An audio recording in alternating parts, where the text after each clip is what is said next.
எங்கட வீட்டுக்குள்ளே பூந்து ஆமிக்காராக்கள் சுட்டவேர் இந்தாங்க கிராமம். அது ஒரு சாப்பாடு இல்லாமல் இவ்வளோ ஒரு கஷ்டப்படுற கிராமத்தில் அவ்வளோ பேரையும் சுட்டு குமிச்சவர்கள்.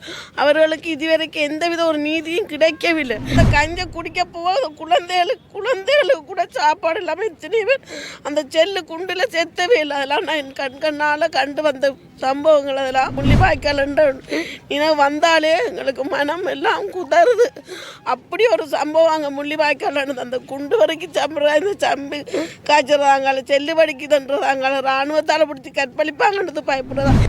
96ஆம் ஆண்டு 2ஆம் மாதம் 11ஆம் தேதி எங்களோட வீட்டுக்குள்ளே பூந்து ஆமிக்காராக்கள் சுட்டவேர்கள். சுட்டும் நாங்கள் இனங்காட்டியும் எங்களுக்கு இதுவரைக்கும் எந்த ஒரு நீதியும் கிடைக்கவில்லை. நாங்கள் எங்கேயெல்லாம் போக வேண்டியோமோ அங்கங்கெல்லாம் போயிட்டோம். யாருக்கு மனத்தில் கொடுக்க வேணுமோ அவை எல்லாருக்கும் கொடுத்துட்டோம். எங்களுக்கு எந்தவித ஒரு நீதியும் கிடைக்கவே இல்லை.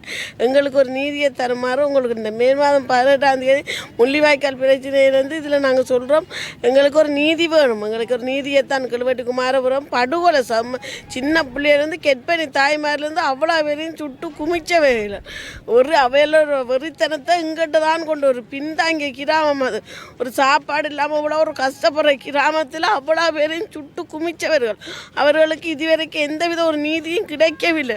நாங்கள் எங்கெல்லாம் போனோமோ அங்கங்கெல்லாம் போய் எங்களுக்கு கை கூப்பி காலில் விழுந்தாவணும் எங்களுக்கு நீதி கேட்டோம். நாங்கள் இதுவரைக்கும் எங்களுக்கு ஒரு நீதி கிடைக்கவே இல்லை. எங்களுக்கு அந்த நீதியை பெற்றுத்தருமாறுன்னு கேட்டுக்கொள்கிறோம். முள்ளிவாய்க்கால்னு சொன்னால் முள்ளிவாய்க்கால கஞ்சை காய்ச்சினோம்னு சொன்னால் அந்த கஞ்சை குடிக்க போக குழந்தைகளுக்கு கூட சாப்பாடு இல்லாமல் இத்தனை பேர் அந்த செல்லு குண்டில் செத்தவே இல்லை. அதெல்லாம் நான் என் கண்கண்ணால் கண்டு வந்த சம்பவங்கள். அதெல்லாம் இதில் சொல்ல எனக்கு முடியாது.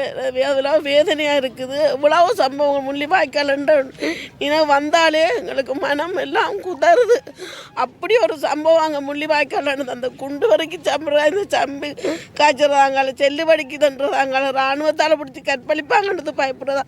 எதுக்கொண்டு ஒரு பயம் இல்லை. பயந்து அவ்வளோ ஒரு நடுங்கித்தான் நாங்கள் அதில் இருந்து நாங்கள் வெளியில் வந்த நாங்கள் அந்த இதில் இருந்த இந்த சம்பவம் இவ்வளோ ஒரு பாரதூரமான சம்பவம். இப்படி ஒரு படுகொலை நாங்கள் நடக்கிற மக்களுக்கு அதுவும் ஒரு யுத்தத்தால் போராடப்படுறேன்னா போராளிகள் அவையில் தான் போராடணும். மக்களுக்காக அவ்வாண்டமான ஒரு இக்கட்டான இதெல்லாம் நடந்தது எங்களை கண்ணாலே நாங்கள் பார்த்தது. என்ன சார் எங்களுக்கு முதல்ல ஒன்றும் செய்யலாத சூழ்நிலையாக போயிட்டுது. நாங்களும் எங்களோட உயிரையும் கொஞ்சம் காப்பாற்றணும். எங்களுக்கும் ஏதாவது நடந்துருமென்று பயத்தில் தான் நாங்கள் வந்தனாங்க.